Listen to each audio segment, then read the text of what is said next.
But as your company gets bigger, I think you want to have a cluster of people that you really encourage and stimulate to continue to be entrepreneurial and innovative in their thinking. And one of the ways that you do that, by the way, is never scorning an idea. Because when you scorn an idea, you ensure that you'll never get another one from that person.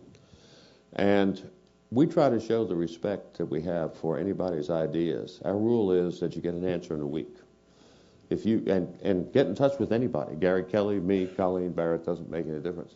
You get an answer back in a week because we want to know that we respect you as a person and we respect your thought process, and we want you to come back with additional ideas. And the other thing is we never just say no. You know, no is an exercise of power. I have the power to say no, and I've just done it, and we're not doing anything about it. We send lengthy explanations to our employees about the testing that we've done and why we're not adopting this idea and how it was tried at some other carrier and proved to be a disaster. So it's always a reasoned turn down rather than just an arbitrary, peremptory turn down.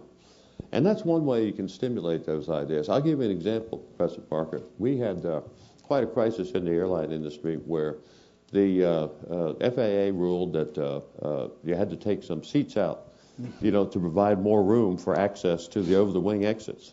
And all the carriers were just, oh, my Lord, I mean, this is going to be a crushing burden.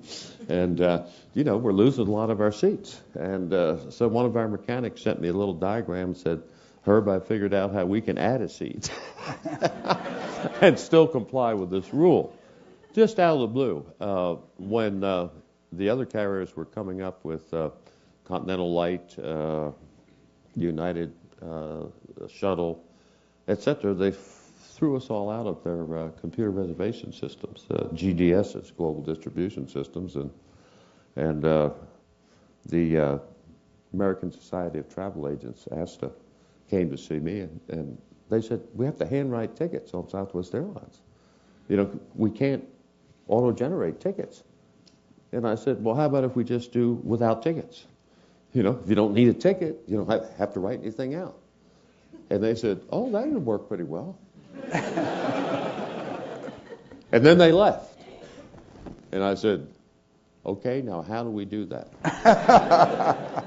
And 4 of our people, unbeknownst to me, on their own time, had been working on how to do it for about 1.5 years.